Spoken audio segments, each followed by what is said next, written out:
राजस्थान के एक सुनसान गांव में एक प्राचीन हवेली थी, रुद्र हवेली। लोग कहते थे कि इस हवेली के नीचे एक तहखाना है जहां कोई भी गया वो फिर लौट कर नहीं आया। एक दिन 5 दोस्त अर्जुन, दीपक, नीलम, सीमा और रोहित वहां शूटिंग के लिए पहुंचे। वो एक डॉक्यूमेंट्री बना रहे थे भारत की भूतिया हवेलियां पर। हवेली में दाखिल होते ही अजीब ठंडक और सड़न की बदबू ने सबको घेर लिया। दीवारों पर खून के निशान और फर्श पर अजीब लाल निशान बने हुए थे, जैसे किसी राक्षसी तांत्रिक क्रिया के चिन्ह हों। नीलम ने एक पुराना दरवाजा देखा जो जमीन की तरफ जाता था। वे सभी नीचे गए और पहुंच गए तहखाने में एक विशाल अंधकारमय कमरा, जिसके बीचों बीच एक जलता हुआ रक्त चक्र था और उसके चारों ओर दर्जनों इंसानी पुतले उल्टा लटके हुए थे।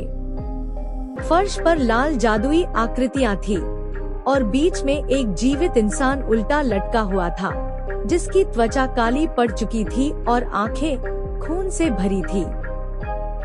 जैसे ही अर्जुन ने कैमरा ऑन किया, उस इंसान की आंखें खुल गईं और वो चिल्लाया, तुम सबने इसे छेड़ दिया, अब मुक्ति संभव नहीं।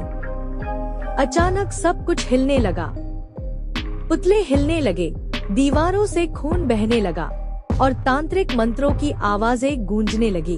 दीपक ने किताब उठाई जो जमीन पर पड़ी थी। उस पर लिखा था काल मंत्र ग्रंथ, मृत्यु से परे की शक्ति, जिसे उन्होंने अनजाने में पढ़ना शुरू कर दिया और एक काली आत्मा रुद्रनाथ को जगा दिया।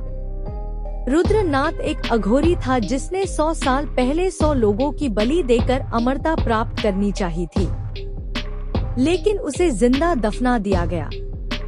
अब उसे फिर से बलि चाहिए थी और वो बलि बन गए वो पांचों। एक एक करके सबकी चीखें अंधेरे में गुम हो गई। अगले दिन हवेली बंद मिली। कैमरे में केवल वही लाल चक्र, लटकी हुई लाशें और अंतिम दृश्य में अर्जुन का चेहरा दिखा, जो कैमरे की ओर देखकर मुस्कुरा रहा था। उसकी आंखें अब इंसानी नहीं थी। कुछ दरवाजे कभी नहीं खोलने चाहिए, क्योंकि कभी कभी वो दरवाजे आपको ही निगल लेते हैं।